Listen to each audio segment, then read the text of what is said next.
ইমানে প্রথম প্রকারে যারা মুসলমান হয়েছেন তারা হচ্ছেন আল্লাহ রাসূলের ওই সাহাবীরা যারা আনসার এবং মুহাজির ছিল, এরা হচ্ছেন প্রথম ক্যাটাগরির মুসলমান। এরা রাসূল করিম সাল্লাল্লাহু আলাইহি ওয়াসাল্লামকে দেখে ঈমান এনেছেন।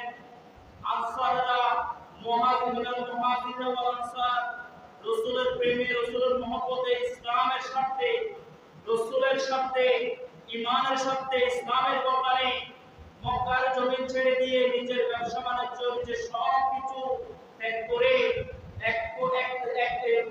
পরিহিত একটা জামা এটা নিয়ে রাসূলের আদেশে, আল্লাহর আদেশে তারা হিজরত করতে বের হয়ে গিয়েছে।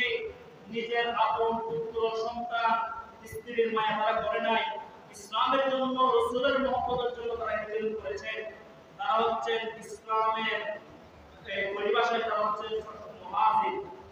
আবার এই মুহাজিরদেরকে যারা ওই মদিনার স্থায়ী বাসিন্দা সাহাবী, যারা নিজের টাকা দিয়ে, পয়সা দিয়ে, নিজের সর্বস্ব দিয়ে সাহাবীদেরকে ওই মুহাজিরকে সহযোগিতা করেছেন। নিজের দুটা বউ ছিল, একটা বউকে তালাক দিয়ে অন্য মুহাজির ভাইয়ের জন্য সুযোগ করে দিয়েছেন। দুটা কামরা ছিল, একটা কামরা ছেড়ে দিয়ে ভিতরের কামরায় উঠে চলে গেছেন, মুহাজির ভাইকে টাকার জন্য সুযোগ করে দিয়েছেন। এমনকি নিজেরা চাষাবাদ করত, ব্যবসার জন্য বাজারে মালপত্র বিক্রি করার জন্য সাহাবায়ে ওই মুহাজির ভাইকে সুযোগ করে দিয়েছেন। আমার আল্লাহ বলেন ওয়াসাবিকুনাল আওয়ালুনা মিনাল মুহাজিরিন ওয়াল আনসার, আমার আল্লাহ তাদের কথা বলে দিয়েছেন।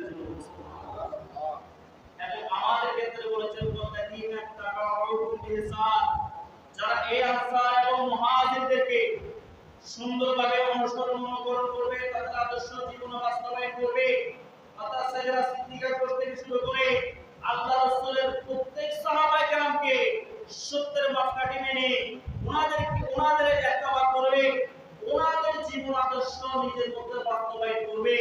ওনারা রাসূলকে যেভাবে মহব্বত করেছে ওই তারা মহব্বত করবে, নিজের ঈমান আমলকে তারা মজবুত করবে। আমার আল্লাহ বলেন আমিও তাদের উপর সন্তুষ্ট। আল্লাহ পাক বলেন রাদিয়াল্লাহু আনহু ওয়া রাদু আনহু, সুবহানাল্লাহ।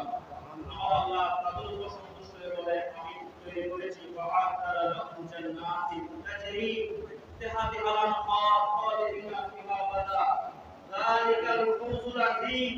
এবং আমি তাদের উপর সন্তুষ্ট হয়েছি, তারা আমার উপর সন্তুষ্ট হয়ে গিয়েছে। যেখানে সাহাবায়ে কেরামের উপর, আনসার মুহাজির সকল সাহাবার উপর আমার আল্লাহ সন্তুষ্ট। ওই সাহাবায়ে কেরামকে যারা অনুসরণ করে তাদের উপর আমার আল্লাহ সন্তুষ্ট। বর্তমান সময়ে আমরা দেখি আমার পাশে চলে আমার পাশের ভাই সাহাবায়ে কেরাম মওলানা শরফুল্লাহকে প্রাধান্য দিতে গিয়ে এই সময় আসছে নতুন একটা ঈদ চালু হয়েছে কাদের হুম, যেটা ইসলামের ইতিহাসে কোনো অস্তিত্ব পাওয়া যায় না, কোনো হাদিসে কোনো অস্তিত্ব মুসলমানরা এটা হিসেবে গ্রহণ করে নাই। এটা শিয়াদের একটা শায়ের, শিয়াদের একটা লহর, শিয়াদের একটা চিহ্ন। এই মওলানা শরফুল্লাহকে প্রাধান্য দিতে গিয়ে, মওলানা শরফুল্লাহ রাদিয়াল্লাহু তাআলা মুহাব্বত দেখাতে গিয়ে তারা আল্লাহ রাসূলের অন্য সাহাবীকে অপদস্থ মনে করে গালি দিচ্ছে।